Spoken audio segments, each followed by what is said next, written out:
We'll hear argument first this morning in Case 10-277, Walmart Stores versus Dukes. Mr. Boutros. Mr. Chief Justice, and may it please the Court, the mandatory nationwide class in this case was improperly certified for two fundamental reasons. First, plaintiffs failed to satisfy Rule 23A's cohesion requirements as reflected in the commonality, typicality, and adequacy requirements of the rule. Second, plaintiffs' highly individualized claims for monetary relief failed to satisfy Rule 23B2's requirements for certification of a mandatory non-opt-out class. Regarding Rule 23A, because the plaintiffs' claims in this case hinge on the delegation of discretion to individual managers throughout the country, they cannot meet the cohesion requirements that are reflected in Rule 23A. The delegation of discretion in some ways is the opposite of cohesive claims that are common to everyone in the class. The common policies that the plaintiffs point to are either neutral and not argued to be discriminatory, or they are affirmatively non-discriminatory. The company has a very strong policy against discrimination and in favor of diversity. I suppose if corporate headquarters had learned that the subjective decision-making or the delegation of decision-making to the field was resulting in several discriminatory practices or a pattern of discrimination. In other words, the decentralized process was leading to discrimination. Then I suppose the company that could be attributed to the policy adopted at headquarters? No, Your Honor. I think that in this situation, if there was a pattern, for example, at a particular store where the decision-making— No, I'm talking about, so they've got thousands of stores, and, every week they get a report from another store saying, there's an allegation of gender discrimination. At some point, can't they conclude that it is their policy of decentralizing decision-making that is causing or permitting that discrimination to take place? I think that would be an inquiry, Your Honor. I don't think it would rise to a pattern or practice or a common policy that affects everyone in the same way. Certainly, companies do look at the situation throughout the company and seek to root out discrimination. But it would take more than some reports, especially in a company that has so many stores and so many units. And here, the plaintiffs' claims simply aren't typical. If the three named plaintiffs stand before the court, they are supposed to represent 500,000 or a million or more people and stand in judgment. That's the words the court used in Hansberry versus Lee, to represent all those other people. And the claim is that the individual decision makers in those other cases exercised their discretion in a way that was biased, and there's no proof of that. The Chief Justice's question reminds me somewhat of our rule in Monell under 1983. A city's not liable for a constitutional violation unless it has a policy. Would you think that we could use that as an analog to determine whether or not there is a common question here? Yes, Your Honor. I think the analog is that if a company had a policy, a general policy of discrimination, as opposed to here where it's a general policy against discrimination, and it was, in the words of the court in Feeney, saw patterns throughout the company, and because of sex, because of gender, continued to allow the patterns to exist, that would raise a different question. Suppose, following the Monell analog, there's a showing of deliberate indifference to the violation. Would that be a policy? Your Honor, I think deliberate indifference raises a different question. Under a disparate treatment claim, again, in Feeney, the test would be, was the company allowing the discrimination to occur because of gender, because it wanted there to be discrimination. There's no evidence of that here. Isn't there any responsibility if the numbers are what has been left out so far? The company gets reports month after month showing that women are disproportionately passed over for promotion. And there is a pay gap between men and women doing the same job. It happens not once, but twice. Isn't there some responsibility on the company to say, is gender discrimination at work? And if it is, isn't there an obligation to stop it? Your Honor, yes, there is an obligation to ensure for a company to do its best to ensure there are not wage gaps and discrimination.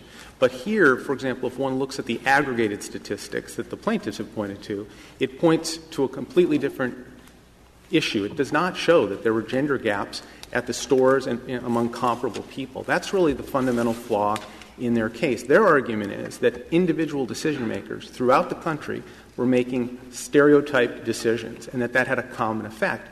But they just added everything together. They haven't shown a pattern across the map. They've added all the data together and pointed to disparities, some which mirror some of the statistics that. Counsel, I thought their expert didn't aggregate them together. He did it regionally, not store by store, as your expert did, number one. And number two, that he performed, as accepted by the district court and affirmed by the circuit court, any number of controlled variable comparisons, including job history, job ratings, and other things, and found that the disparity could not be explained on any of the normal variables that one would expect, and that the disparity was significantly much higher than the 10 competitors of Walmart and what they were paying their labor force. So what is speculative about that, number one?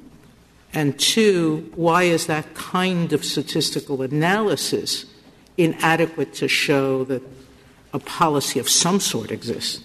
Justice Sotomayor, first, plaintiff's expert did a national regression and then simply estimated the regional results. He did not do a regional regression. But even if he had, these statistics go more to the merits. We think we have strong arguments on the merits responding to those statistical arguments. Well, that begs the legal question, which is, you're right. Ultimately, you may win and prove to a fact finder that this analysis is fatally flawed. But what the district court concluded was that on the basis of your expert, whom he discounted because your expert was basing analysis on premises that the court found not acceptable, that there was enough here after a rigorous analysis. What's the standard that the court should use in upsetting that factual conclusion? Your Honor, the district judge did not discount Walmart's expert. The district court found that it wasn't the stage at which to make a determination between the two. The standard that we think would govern would be the standard that the Second Circuit adopted in the IPO case, which says there needs to be a choice. When you're talking about discretionary decision around the country by different decision makers, there has to be some demonstration that there's a common effect throughout the system. Our experts' report and testimony showed that at 90% of the stores there was no pay disparity, and that's the kind of — and even putting that aside, the plaintiffs needed to come forward with something that showed that there was this miraculous recurrence at every decision across every store of stereotyping, and the evidence simply doesn't show that. The other problem on the cohesion analysis is that, again, the typicality inquiry. Each of the plaintiffs have very different stories. One of them was promoted into a managerial position. One was terminated for disciplinary violations. One was promoted and then had a disciplinary problem and then was demoted. In each of these cases, if this were an individual case, they would have to show that they were treated differently than people who were situated just like them, with the same supervisor, the same department, the same situation. And what do you think is the difference between the standard that the district court was required to apply at the certification stage on the question whether there was a company-wide policy and the standard that would be applied on the merits? At the certification stage, Justice Alito, the plaintiffs did not have to prove that there was an actual policy of discrimination and that was the company's policy. But they at least needed to point to a policy that was common and that linked all these disparate individuals, different locations, and different people together. And their argument is that the common policy is giving tens of thousands of individuals discretion to do whatever they want. That is not commonality. It's the Well, I don't think that's quite fair, Mr. Boutros. I think that their argument was that the common policy was one of complete subjectivity, was one of using factors that allowed gender discrimination to come into all employment decisions. And in Watson, we suggested that that was a policy of using subjective factors only when making employment decisions. That's exactly the policy that was alleged here.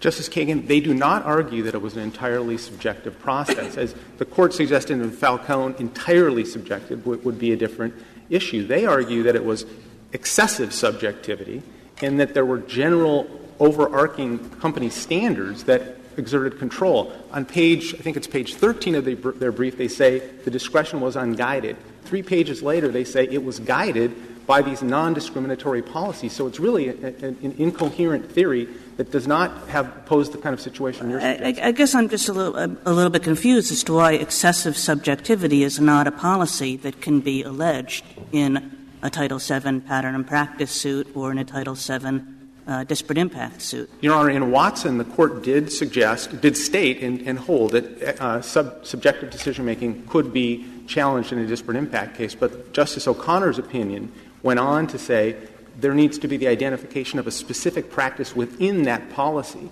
As the Court said in Falcone, Title VII does not govern policies. It governs practices. And subjectivity is not a practice if it were a policy. And there was like most companies, Walmart has a combination of objective and subjective standards.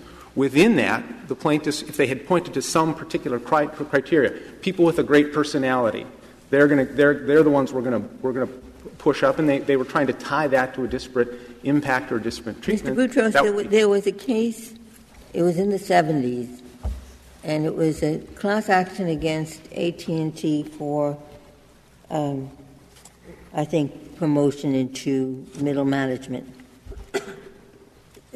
What was at issue there was a test part objective, but then in the end, the final step was a so-called total person test. And women disproportionately flunked at that total person. And the idea wasn't at all complicated. It was that most people prefer themselves. And so a decision maker, all other things being equal, would prefer someone that looks like him. And that was found, that the application of that total person concept was found to be a violation of Title VII. This sounds quite similar. I mean, it's not just that it's subjective. You have the expert. I know you have some questions about that expert, but the expert saying that gender bias can creep into a system like that simply because of the natural phenomenon that people tend to feel comfortable with people like themselves.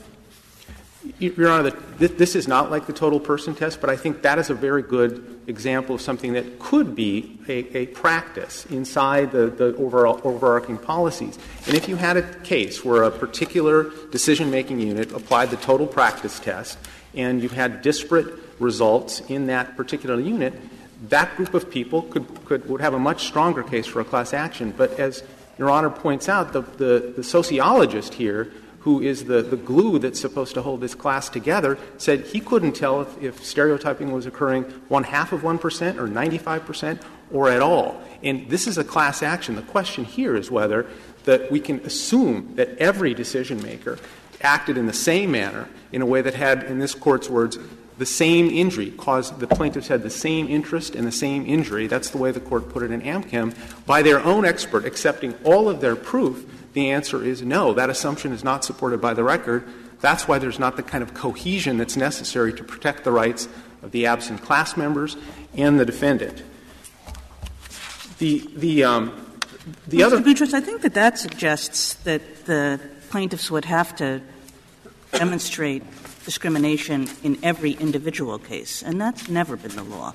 All that the plaintiffs have to demonstrate, and especially at this stage in the proceedings, is that there is a practice, a policy of subjectivity that, on the whole, results in discrimination against women, not that each one of these women in the class were themselves discriminated against.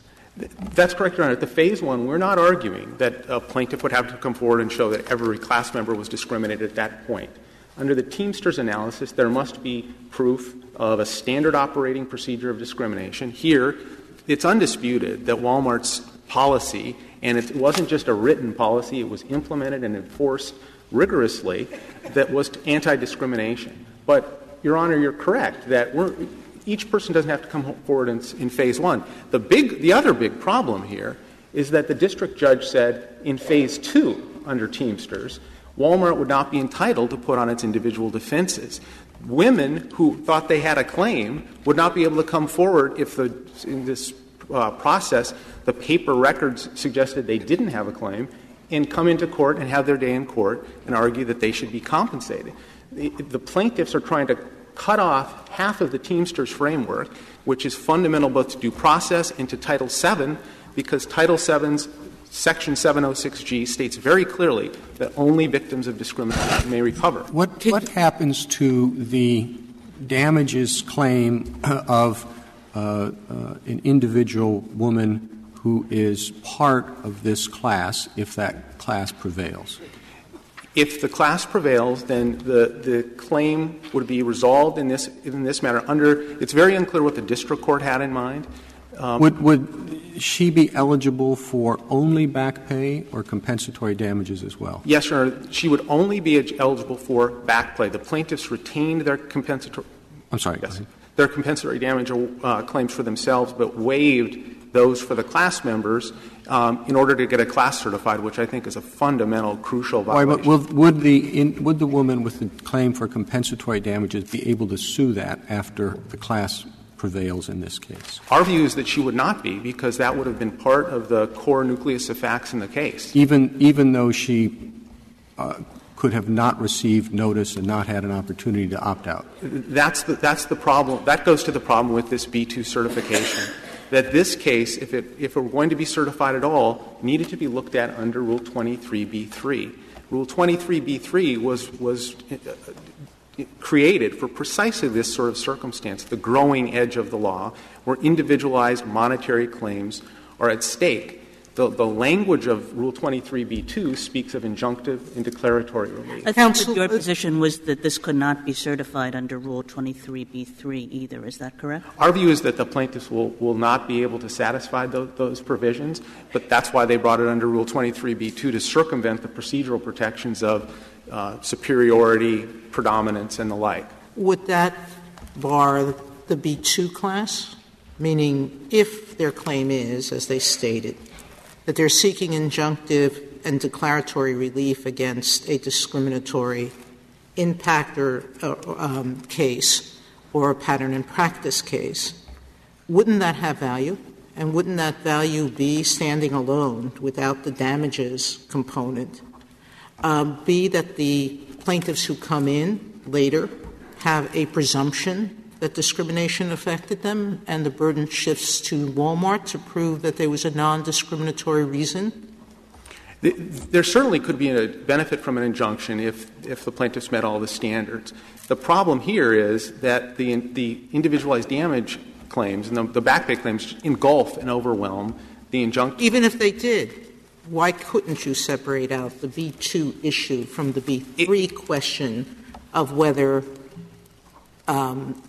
monetary damages have enough common facts and law to warrant a certification under B-3? Your Honor, some courts have done that, looked at the injunctive relief claims under the B-2 standard and the monetary reliefs under a B-3 standard. That can raise other complications, especially here the plaintiffs are seeking punitive damage as well, but that's at least a possibility. It would certainly be better than this, shoehorning these monetary relief claims that are so individualized. So would you address address them separately for me and tell me why a B-2 class couldn't exist only on injunctive relief? And if it can, if you're conceding it can, then is your attack merely that the monetary component of this, the back pay, which, I know the dispute on whether that's equitable relief or compensatory relief or not, why that just can't be separated out and put into the B-3? Your Honor, our view is that the injunctive relief claim still has significant problems concerning cohesion, adequacy, typicality, commonality. On the adequacy point, this case includes at least 544 store managers who are alleged to be discriminators and victims. If that's not a conflict under AmChem and the adequacy test in Hansberry v. Lee, I don't know what is. The women who are compelled to be in the class, they can't opt out. They're current employees. They're former employees. They're cut across every position in the country, and there's no demonstration that they're being affected in a common way. So I think there would still be those commonality, typicality, cohesion problems because of the nature of the plaintiff's case here, the notion of the common policy being giving discretion and independent judgment. Correct me if I'm wrong, but I thought that the district judge said that the absent class members would get notice and have an opportunity to opt out. So a plaintiff, a member of the class who wants to go for compensation instead of just back pay could opt out. The district court, Justice Ginsburg, limited that ruling to the punitive damage claim. And the Ninth Circuit made clear it was viewing it that way. It said under its ruling, which sent punitive damages back, that would simplify things because then there wouldn't have to be notice and an opportunity to opt out under back pay. And back pay is monetary relief for individuals to bind people based on a balancing test under B-2 to a judgment to which they were not a party. In Taylor v. Sturgill, this Court talked about the fundamental rule that an individual is not bound by a judgment to which they're not a party and said we need crisp rules with sharp corners in this area where such a fundamental right is at stake. And that's why we think it needs to be Rule 23b-3 when individual monetary relief is at stake. That begs my question. Are you talking about any monetary relief? You're claiming, I'm assuming, that monetary relief includes equitable relief. Yes, Your Honor. The Fifth Circuit has described a test where it doesn't use the predominant question. It uses the incidental test. What's wrong with that test? That test is much better than the test that was applied below. The plaintiffs have walked away from the two tests that were applied in the lower courts. They have never contended they could meet the incidental damages test. And under the Fifth Circuit's test, the Allison case, only automatic back pay that goes to the group as a whole would qualify for that. Here, this is individualized. That's where I'm going to. Would you accept that incidental test as appropriate to the question of when monetary damages predominate or don't? Your Honor, the text of Rule 23b-2 is very clear. It talks about injunctive and declaratory relief. The only ambiguity that's created is from the advisory committee note, and as this Court said 3 weeks ago in the Milner case, we don't look to legislative history to try to create ambiguities. The other parts of the advisory committee notes make very clear that the drafters were concerned about the historical antecedents where it was an injunctive-only case to desegregate and the like. I think the drafters of Rule 23b-2 would have been shocked if they had learned that this case that involves millions of claims for individualized monetary relief were being sought to be included in a B-2 class. That said, Your Honor, the incidental damage test is, I think, far superior because it's at least clearer and would be closer to a sharp or bright-line rule, which is required in this context. I'd like to go back briefly to the point I made earlier about individual relief and taking away the rights of both Walmart and the absent class members. The procedures that would be used here, the Ninth Circuit proposed a statistical sampling method.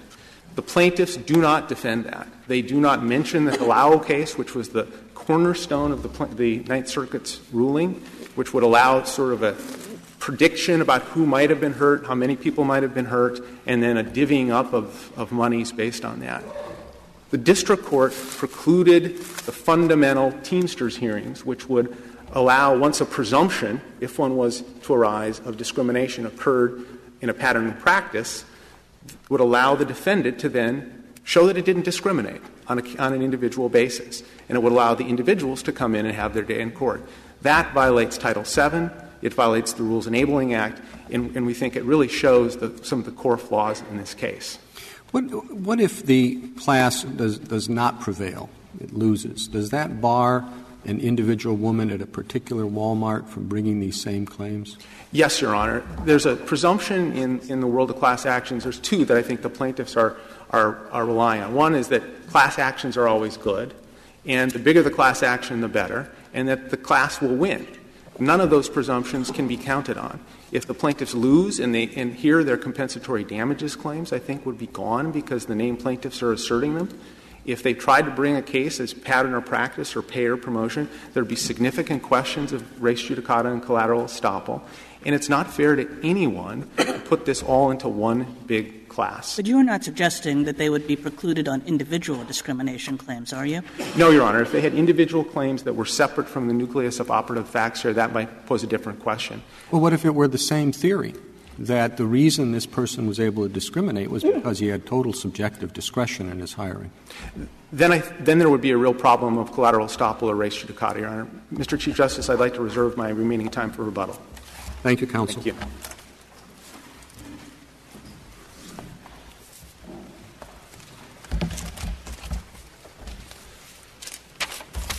Mr. Sellers? Justice, may it please the Court.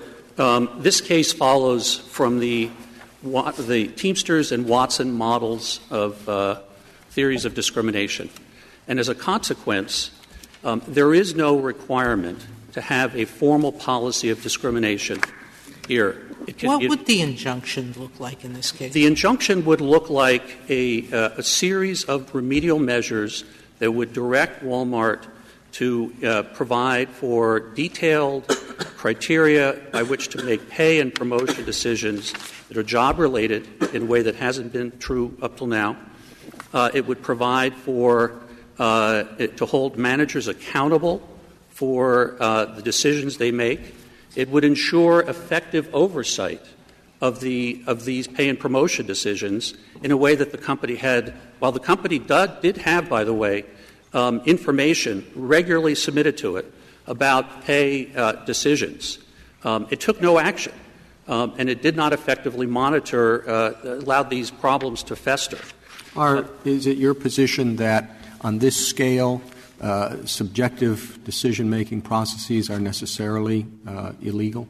No, not at all, Mr. Chief Justice. So if this were, how many stores are we talking about, 1,000 stores? Several thousand stores. Several thousand stores. How many examples of abuse of a subjective discrimination delegation need to be shown before you can say that flows from the policy rather than from bad actors? I assume with 3,000, however many thousands of stores, you're going to have some bad apples.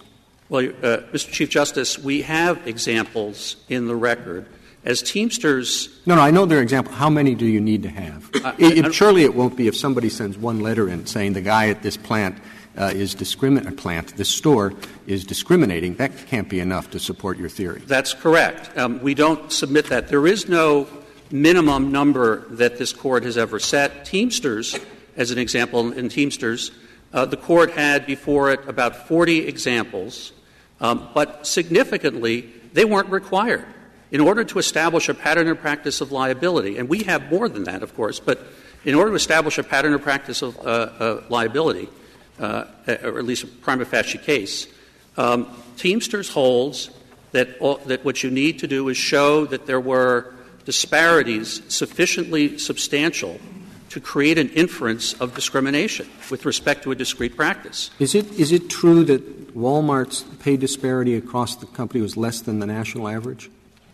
Mr. Chief Justice, the position — I don't know that that's a fair comparison. The position that Walmart has advanced makes no the comparison it makes is with the general population, not with people in retail. Walmart's obligation under Title VII is to ensure that its managers do not make pay decisions because of sex. And the comparison that's relevant is between men and women at Walmart, not the general population that includes people in retail, but includes railroad workers and all kinds of other people. That's not the appropriate comparison. It's not clear to me what is the unlawful policy that Walmart has adopted under your theory of the case?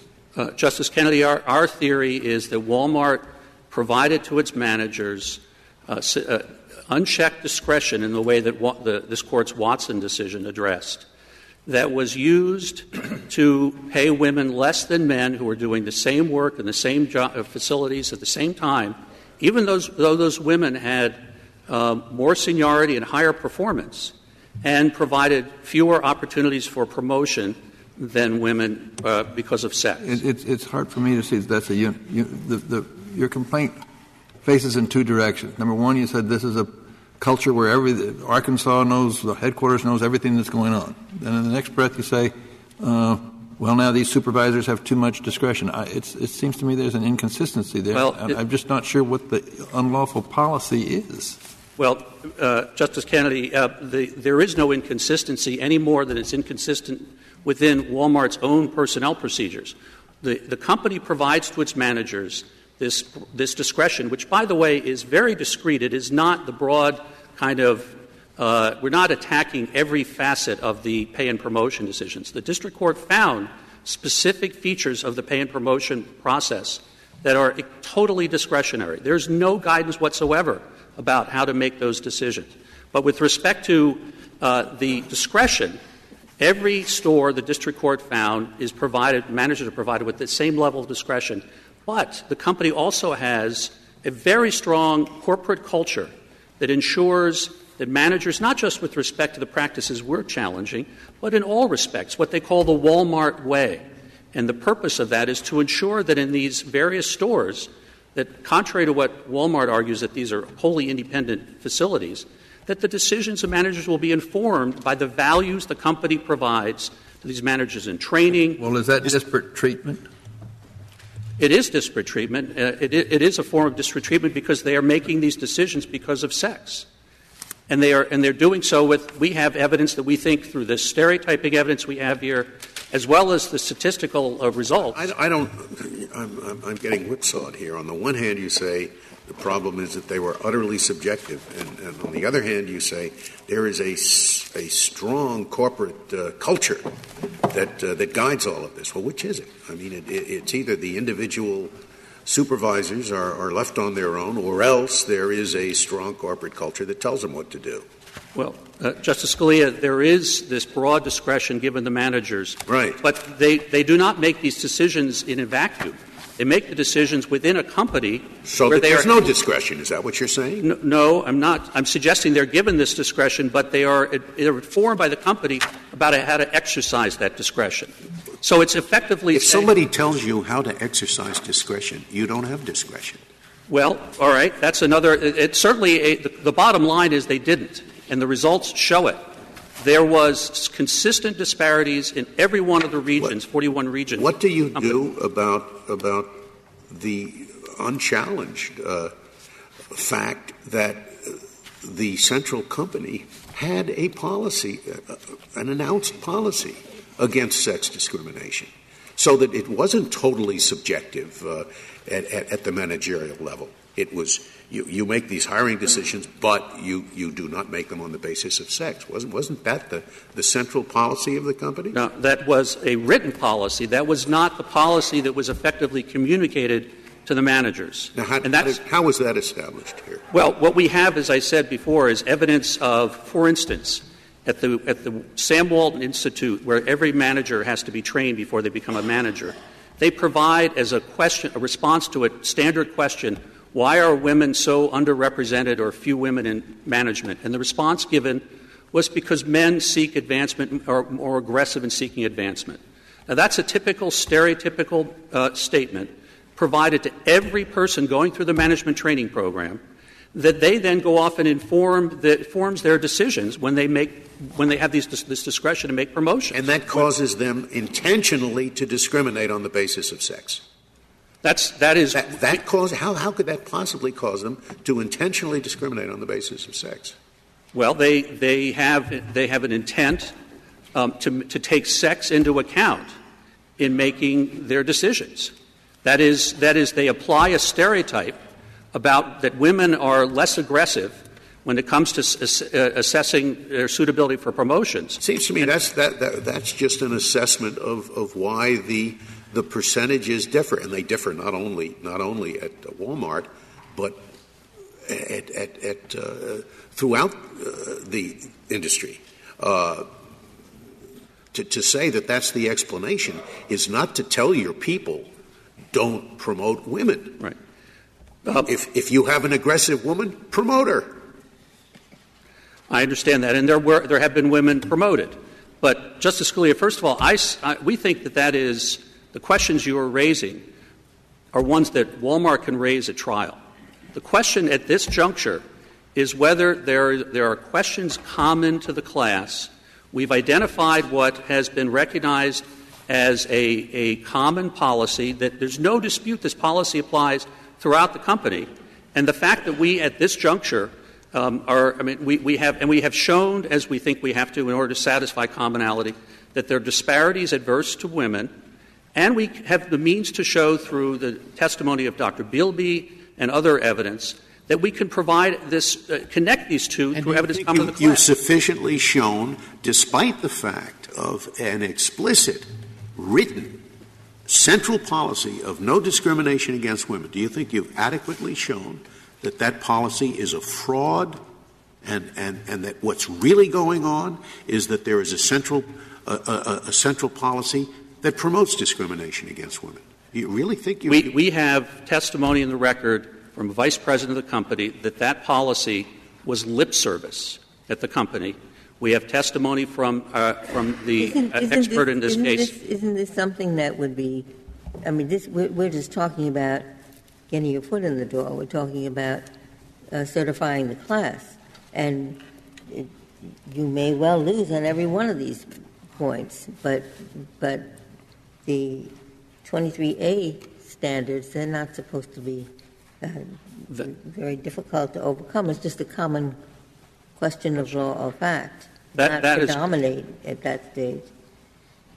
I'm sorry.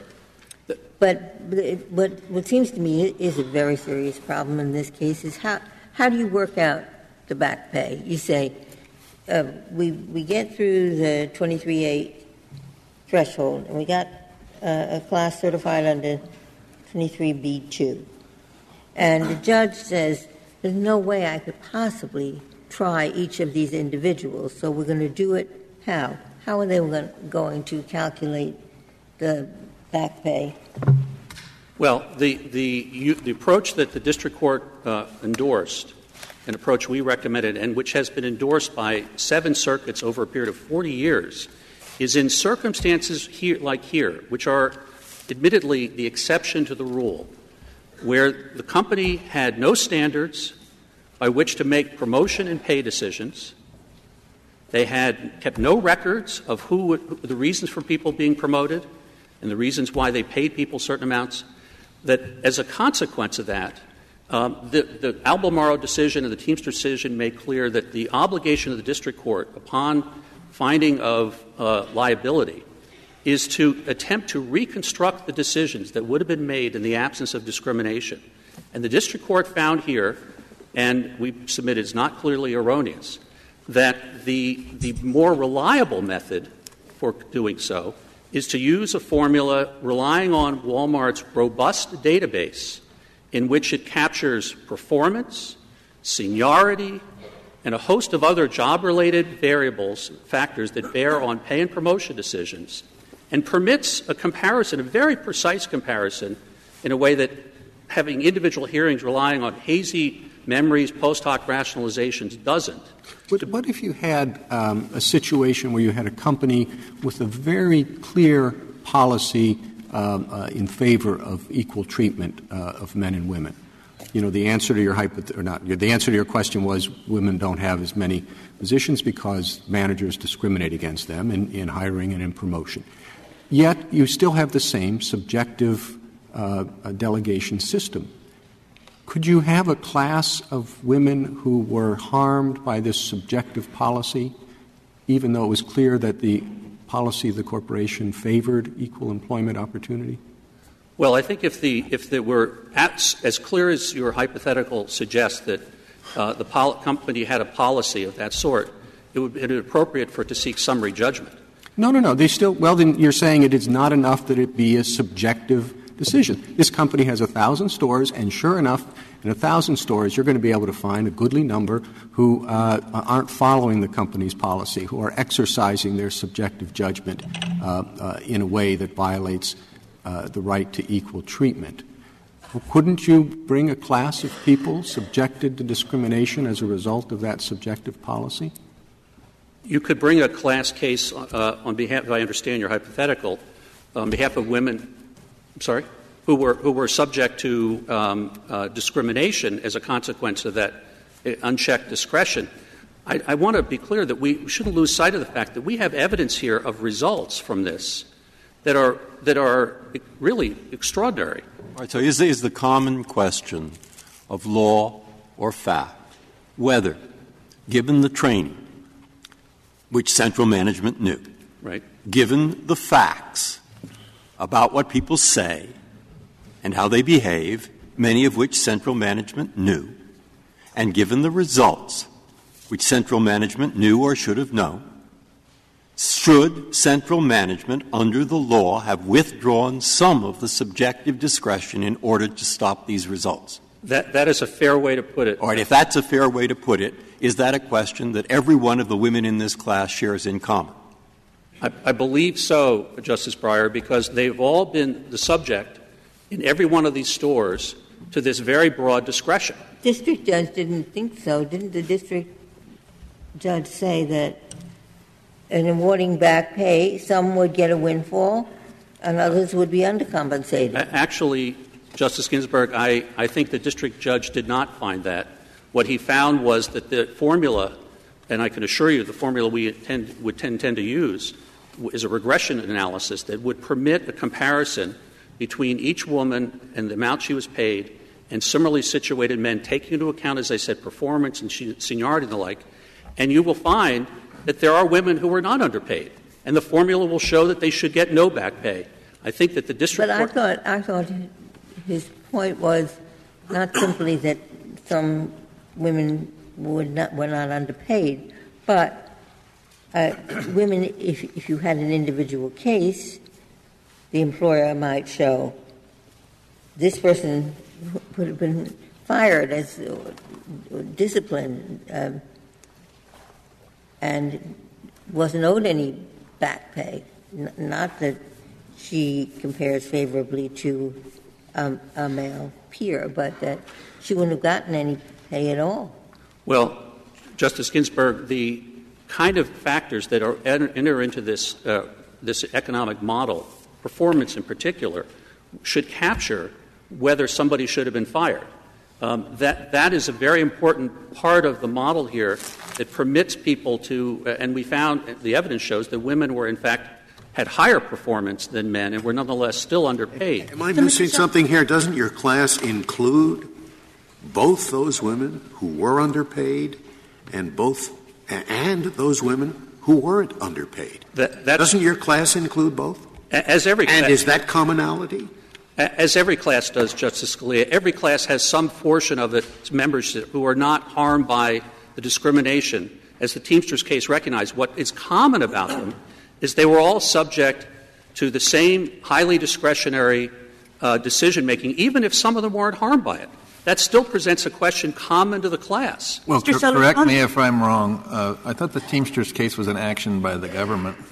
It wasn't a class action case. That is correct, but it is the paradigm we use for determining what you need to establish a pattern or practice of discrimination. Pattern or practice, that's correct. Help me, if you can, with this.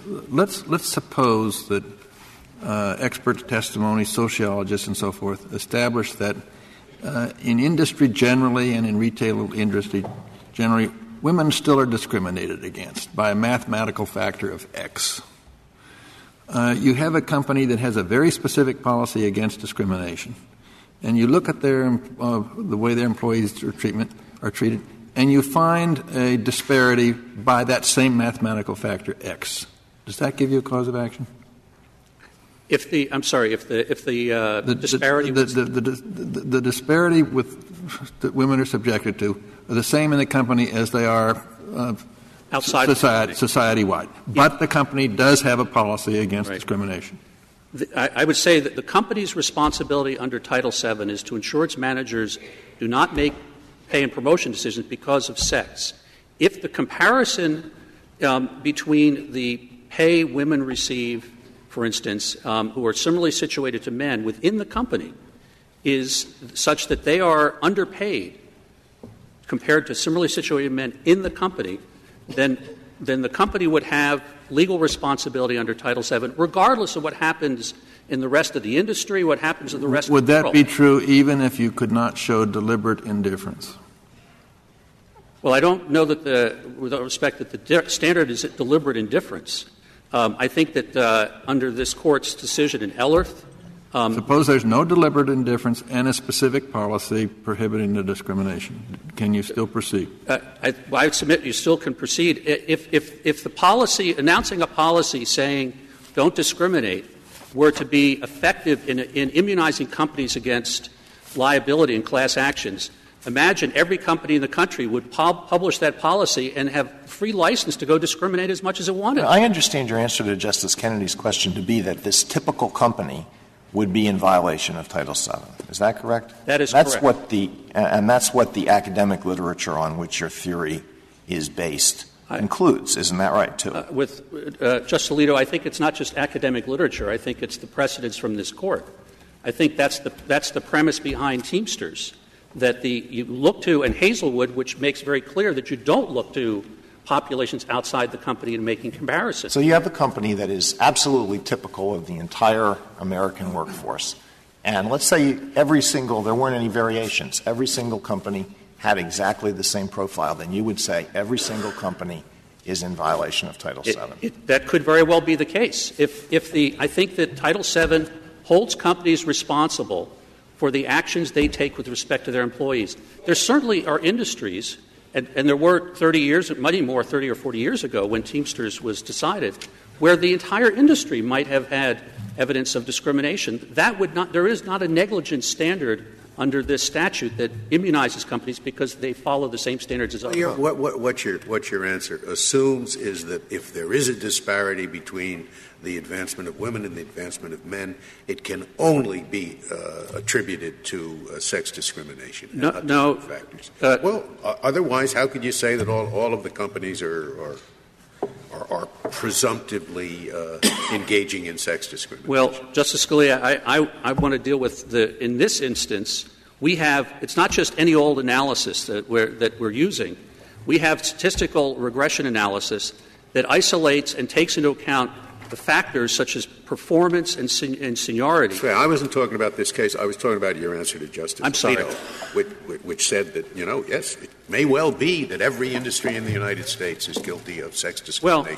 Well, unless there's equality of promotion for men and women. No, I don't take that position, Justice Scalia.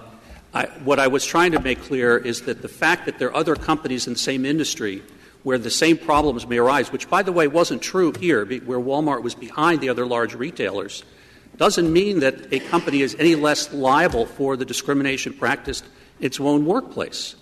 I can't speak for the rest of society. I don't have any reason to think the entire society is engaging in employment discrimination. Counsel. Mr. Sellers, could I take you back to the remedial question here? Yes.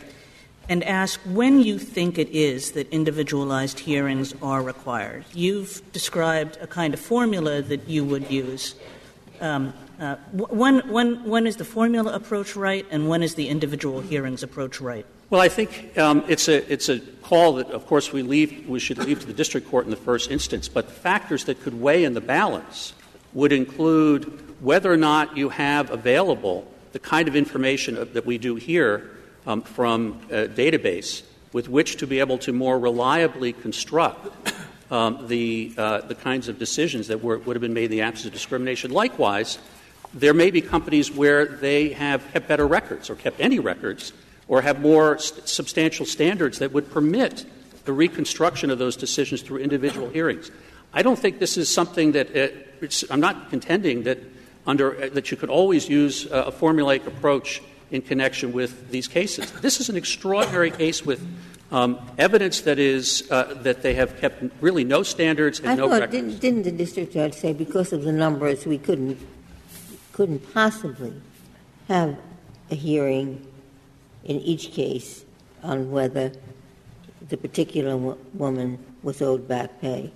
Did say something about the district court did make the comment that the sheer number of class members would make the administration of individual hearings difficult. But the district court went on I very thought he importantly. said impossible. Sorry? I thought he said more than difficult. Well, he may have said impossible, but the important point is that the district court went ahead and made specific findings about the extent to which the particular record here shows that the use of a formula would be more reliable than individualized hearings. Counsel, I'm a little confused. Okay. All right, because you're saying an individualized hearing is impossible, but that's exactly what you're saying you're going to do, only through statistics. You're going to say, through my statistical model, I will be able to identify those women in the class who are deserving of pay raises. What that doesn't answer is when in this process is the defendant going to be given an opportunity to defend against that finding? Right. Because are you suggesting that the district court would appropriately bar a defendant where there's no proof of intentionality with respect to not keeping records, that it was intended to stop these women from collecting money, et cetera? When are they going to get a chance? Well, and if they're going to get a chance, isn't that an individualized hearing? Yes. Effectively, Walmart will have ample opportunity through the arguments over which variables to use. There was a very robust debate below already about which variables to use that will have a significant impact on whether women are shown to be underpaid or underpromoted compared to men. So Walmart will have that opportunity, and frankly... No. That sounds like you're saying their only opportunity will be on the model. They will be precluded from attempting to show any individual evidence that a particular decision was not made. If Walmart, Justice Sotomayor, if Walmart comes forward below, and it hasn't done so far, and is able to persuade the district court that it can, consistent with some kind of in a way that's consistent with a reliable determination of who should have been paid what and promoted in the absence of discrimination. You're not answering me. I'm trying to. What you're saying is we're going to preclude them from doing anything but offering a mathematical model, because otherwise it's going to be too hard to have individual hearings. Let me answer you directly. I'm not saying that.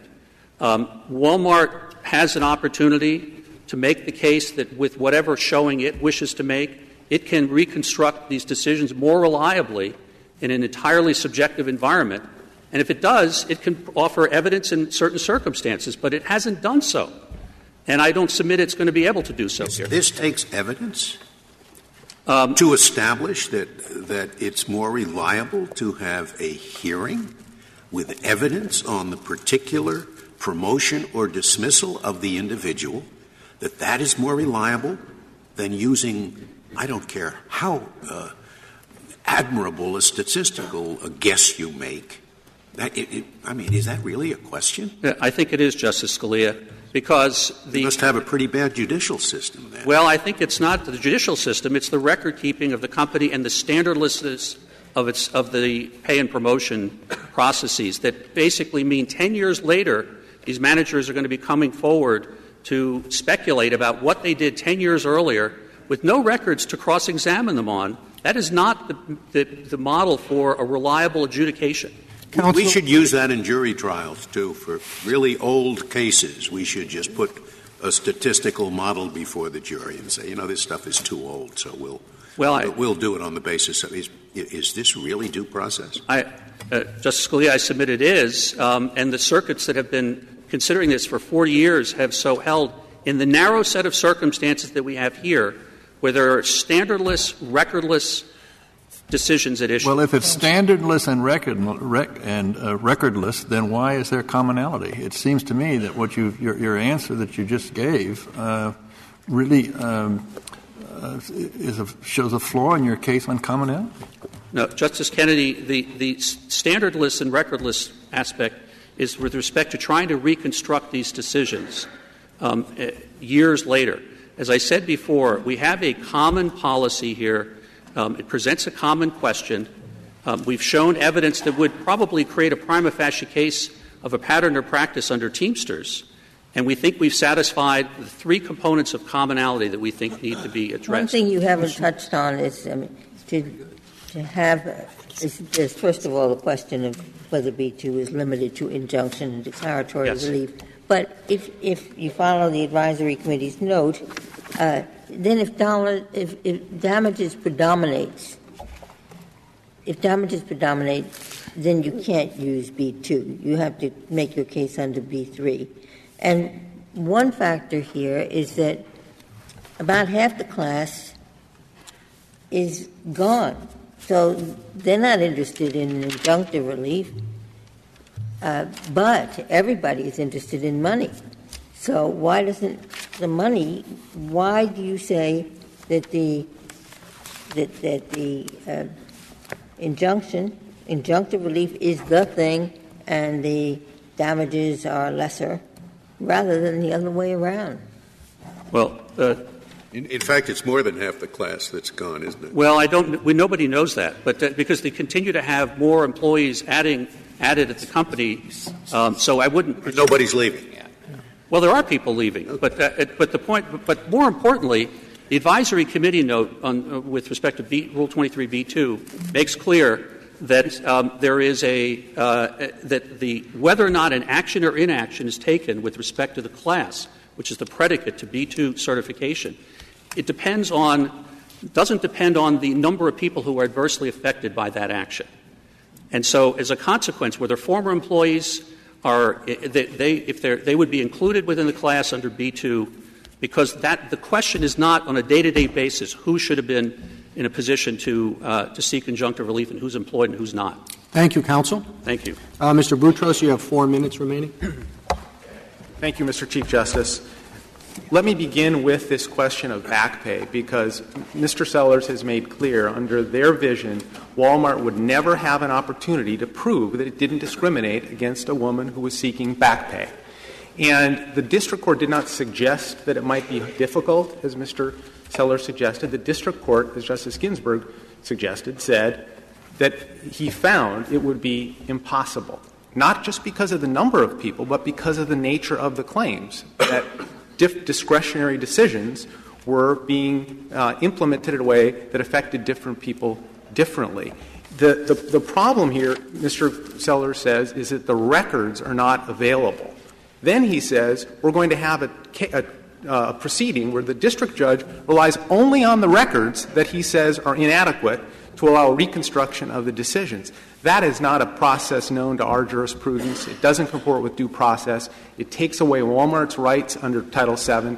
It injures the rights of the individual women whose the record. Well, you don't seriously contend that if a policy were found or practice of discrimination, that a woman couldn't come in and say, they put X in, I had a longer history at Walmart, I had far superior job ratings, I had no criticisms of my work, and I wasn't promoted.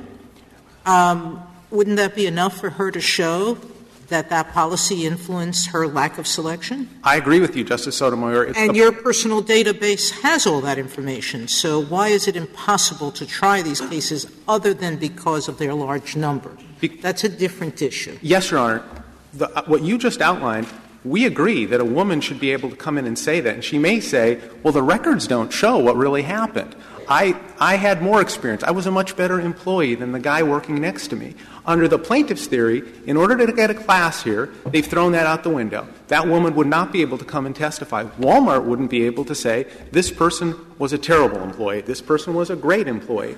On the record, it's not impossible to recreate these decisions. The record is filled with declarations from managers who remember very well that Ms. Dukes violated company policy, that Ms. Arana was fired for infractions regarding how she kept her hours. If you just spend 1 second, remember my question, we got a common issue. Why isn't that enough, at least to support a B2 injunctive action?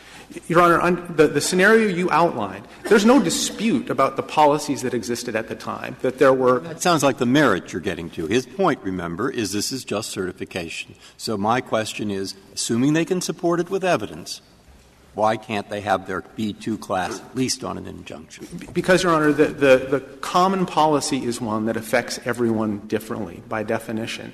Therefore, these plaintiffs are not typical, and they are not arguing that everyone was affected the same way by the common policy. Many women thrived. Maybe some men stereotyped, or some women stereotyped the other direction. 544 of the plaintiffs are female store managers.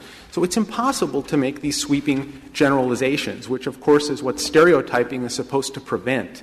And so there's absolutely no way there can be a fair process here. On the policy question, the plaintiffs point to the general policies in the central control, but the one policy they do not want to confront is the policy against discrimination. It was not just a written policy on paper. In fact, there's a declaration at page 1576 of the Joint Appendix that lays out the very aggressive efforts the company. What about that vice president who said it was just window dressing or something like that? I'm glad you asked about that, Justice Scalia. Here's what he said. He testified about the diversity goals of the company at the time, the effort to get more women into management. And he said, in his view, until the company linked diversity goals to compensation of managers, it would be lip service. He wasn't saying the whole program was lip service. He was one of the advocates for diversity in the company. He wanted to be more aggressive. He said his goals were 20% and other people's were 10%. So it's completely misleading to suggest he was